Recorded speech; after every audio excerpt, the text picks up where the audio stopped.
Hey everyone, welcome back with another video. This one's Future King once again. Today I'm going to be doing my reaction to My Dress Up Darling episode 10. So I'm super excited for this one. I'm not going to judge it, and a little skeptical. I'm not going to judge it before I go in, but I did hear a few things about it. Which basically involves Marin getting jealous of one of the sisters. I know them. I definitely know the difference between them, but their names. I'm not sure if it's Juju or it's the other one, because everyone always says Inui, but I think that's both of their names. Although it would be kind of weird if she gets jealous of a middle schooler. Then again, this middle schooler looks like the oldest, but still, it would be kind of weird if she gets jealous of a middle schooler. So I'm going to say it's probably Juju. Now, jealousy is a real thing, even adults experience it, but this series so far has been so good with staying away from the annoying-ass tropes. And honestly, even though it's realistic, jealousy is one of those tropes that I'm just getting tired of in rom-coms. In anime, manga rom-coms. They're so annoying. Mainly because there's always so many obvious things that characters don't do. Like talking. Okay? And it's just annoying. I don't care if it's realistic. It's annoying. But, again, I'm going to watch this episode with an open mind. Try not to judge it until I watch it. Alright. So. Yeah. Anyways. The episode will begin in 3, 2, 1, go.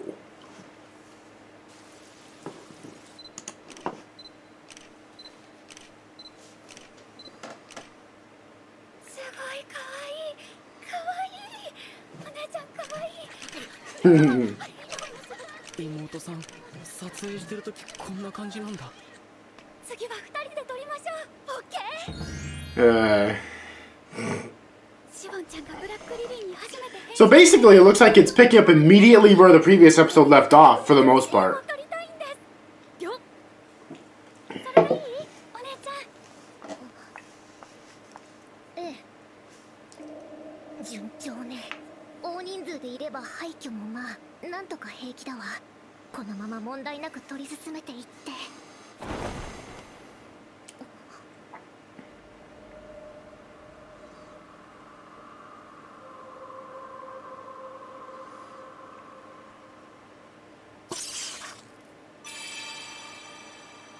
What the hell is going on here?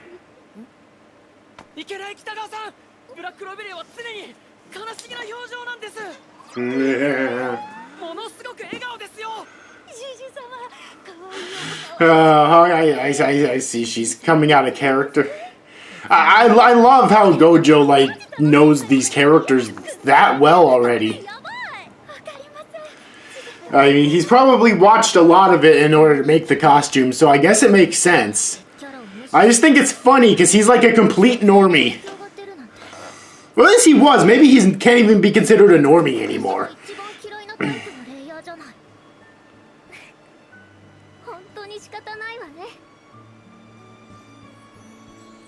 Ooh. We do not have an intro in this one? No, it's just I think it's just because she was just embarrassed. She didn't think she could. She didn't have any confidence in it. She didn't think she could do it well, and she didn't. I mean, she was afraid that she would be criticized. Of course, even if Juju did think that she couldn't pull it off, I don't think she would be that harsh on her own sister. But still, you know. I don't have any siblings. I have heard that even when siblings like get along really well, it's still a lot of times difficult for them to tell each other things. Unless they're like identical twins or something, which I've heard identical twins tend to be a lot closer yet. But I don't know, I'm an only child, so.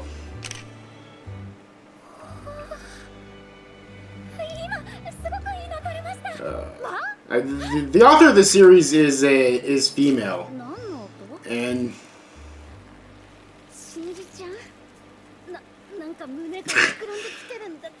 well, yeah, you should be familiar with that by now.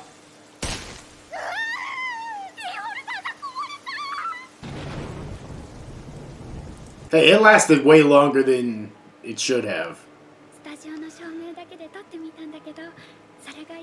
I'm gonna guess this is just an anime thing. Like, beholders probably exist, but the idea that that was able to hold those massive jugs for any length of time has got to be pure fantasy. I'm serious. Like, you can correct me if I'm wrong, but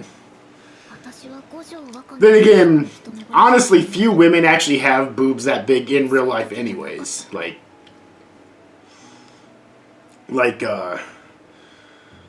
Even like adult women. Without implants, I mean. Obviously, when it comes to, if you want to get implants, you can get your boobs as big as you want them, but... Oh, is this their mom?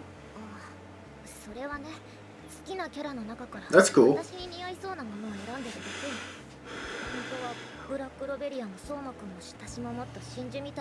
Oh wait, is this... or is this... the sister? Oh, I guess it is. She looked kind of different, so I figured... She looked taller, for some reason. So I figured that this was the mom.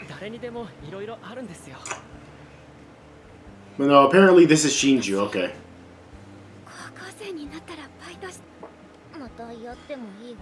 Yeah, there were some other things I want to talk about at the beginning of this video, but I'm going to wait until the episode's done before I do... And just do my reactions for now.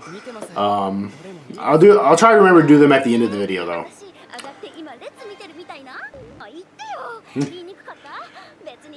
So Gojou's gonna start cosplaying now. I mean, so far we've only seen female ones. It'd be kind of interesting if Gojou starts.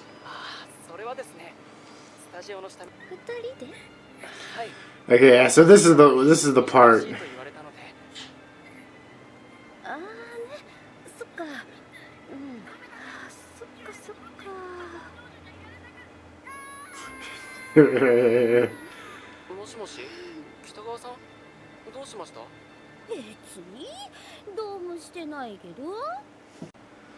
So we got to the part of the episode where she's jealous. I wonder if she's gonna do anything to alleviate that, or if it's just gonna be something that's gonna be dropped.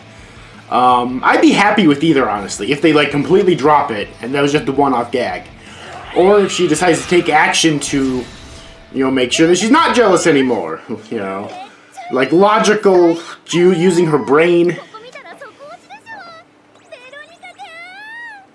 Okay, it looks like it's being completely dropped. It was just a one-off gag. Which, again, is something I'm perfectly fine with.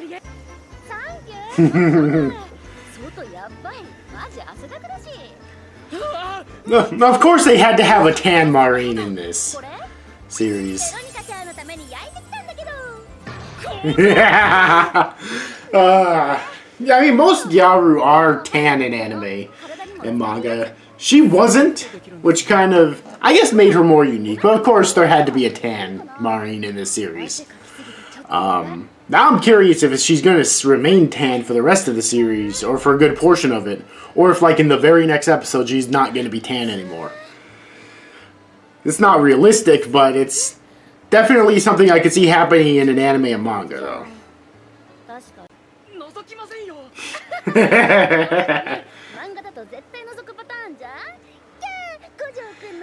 Fourth wall breaking.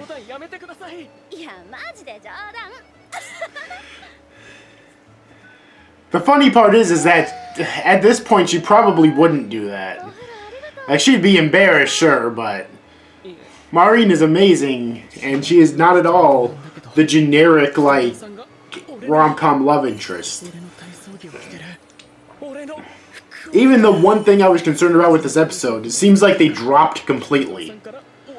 Which I'm happy about. It was just a one-off gag, basically. And an adorable one at that.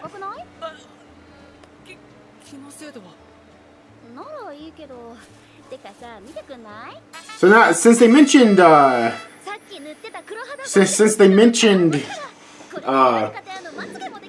Gojou potentially cosplaying, I wonder if that's gonna be like the end game of this season. Is that they're gonna work on a cosplay for him? I actually really hope they do that now. I want to see it.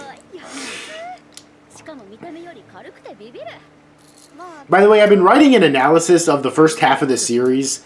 The script is pretty long and it's underway. I'm hoping I can get it done, at the very least the first video done, before Season 1 is over. I hope.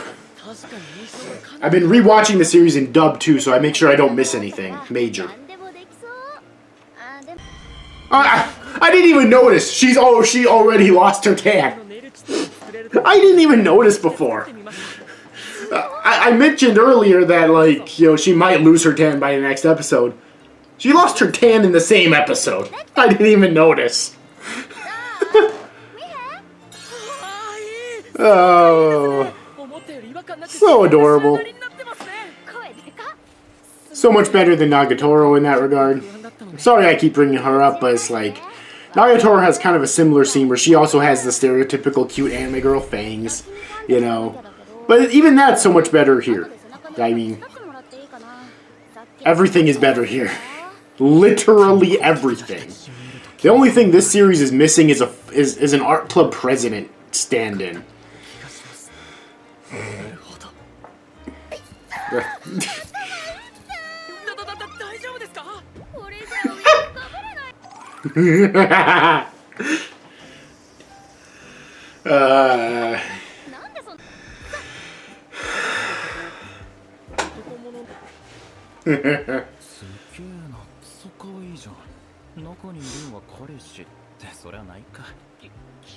Yeah, fuck you too.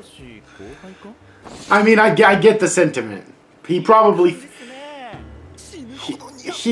feels the same way about just being her friend. And will likely, if they ever become, or when they become a couple as well. But still, fuck you.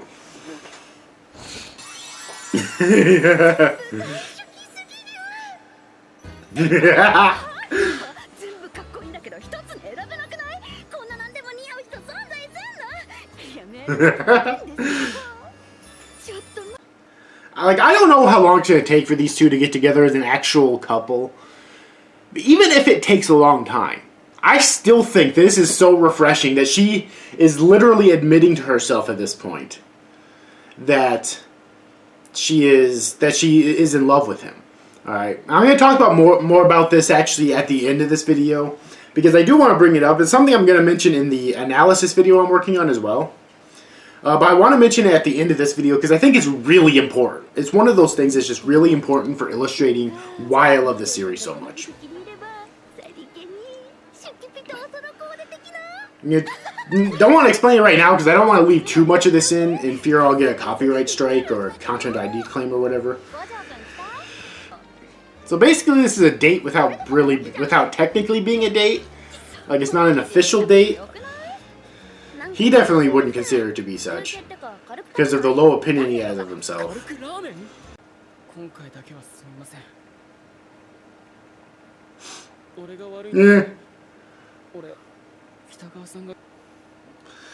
Yeah.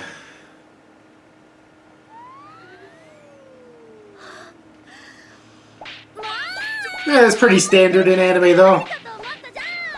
Although it is definitely the most showy that she's ever dressed up as, potentially. So.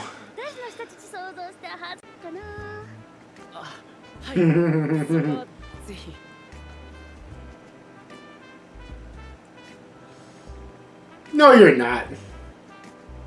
That is a complete lie. Okay, let's see here. Okay, that's it for this episode.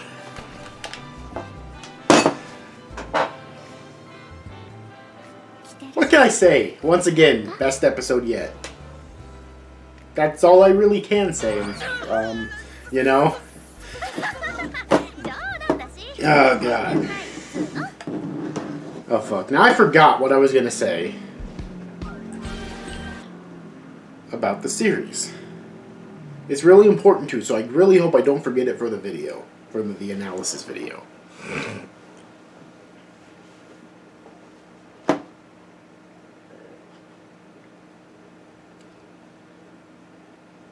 Oh, well, there are some other things other things I want to say though. So, am I the first one who found out that this series is written by a woman? that did surprise me. And now I'm not complaining, and I don't think that's an amazing thing necessarily. It's just an interesting observation. Most rom-coms that have the type of fan service that this series has aren't usually written by women. They're usually written by guys. That's why I found this interesting. Again, it's not a complaint, and it's not something I think is amazing. It's just an interesting observation. Although I do think that helps her write female characters really well, most likely. It also makes me wonder if she has a sister of her own, so she's able to write actual, like, sisters very well, too. Or maybe just siblings in general, maybe. So yeah, I recently made a video where I talked about that she like literally cried watching the first 2 episodes of the series for 13 hours straight. So go check that out. I forgot to mention the part where she's a woman, or that I'm surprised that she's a woman in that video, but I'm going to talk about it here though.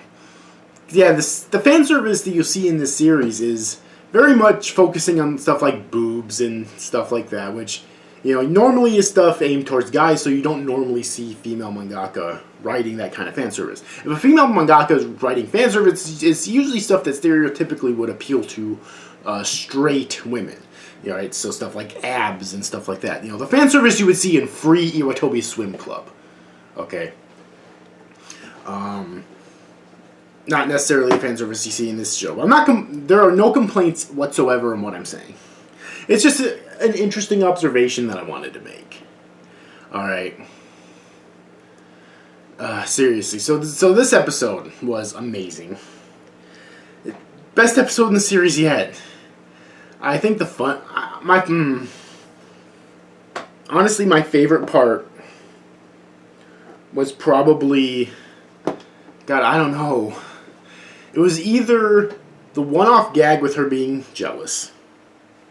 Simply because it was just a one-off gag. Even when I am concerned that the series is going to dip into tropes that I hate, it kicks me in the balls and tells me to have a little bit more faith. Okay? Because she does not... Like, this series defies tropes. It defies cliche. Okay, when it comes to this genre. And that's one of the biggest things that makes it so good. But there's also the part where she, like, gets tanned. And how hilarious it is that in that moment I said that by next episode she might lose her tan. And she lost her tan the same episode. With no explanation. And I love it. Even though the reason she got her tan was because she wanted to do cosplay that one tan chick. Okay. And after she lost her tan, she was still planning on it. You know, but she ended up losing her tan somehow. I suppose she can get it back again if they still decide to go through with that, but yeah. But anyways, though, I also really like the idea in this episode, like I said before, about Gojou cosplaying. I really hope they do that, hopefully before the end of this season.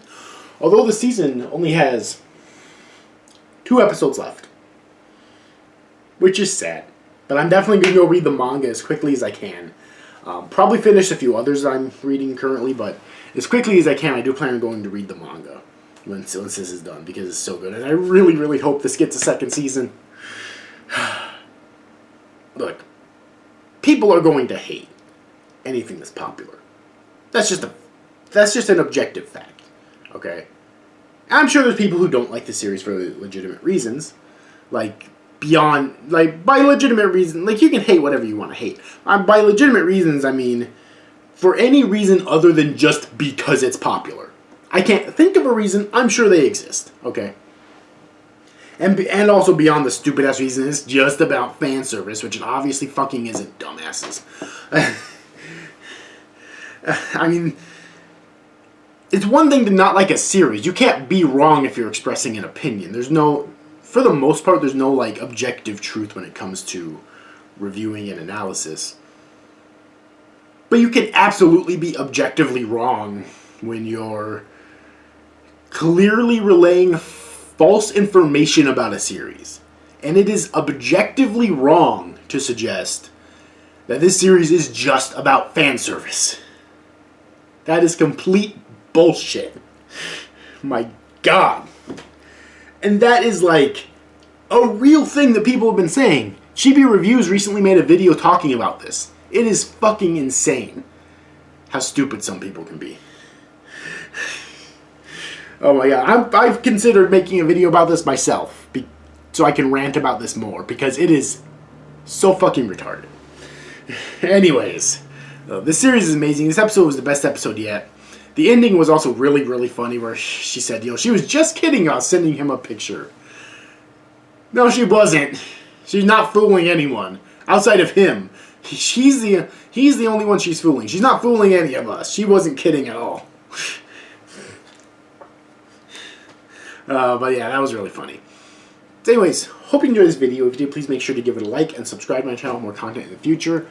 Hit the notification bell if you want to know whenever I upload a new video, because I release new videos all the time. Share it around other places on the internet if you think it deserves it, such as YouTube, Facebook, Twitter, etc. Try to help get my channel more attention, and like always, comment on the video down below because that helps my channel out. Let me know your thoughts on this video and on this episode and on the series as a whole. And on the manga if you're a fan of that. And what was your favorite part of this, your favorite segment in this episode? Anyways, hope you enjoyed this video, and I'll see you guys next time.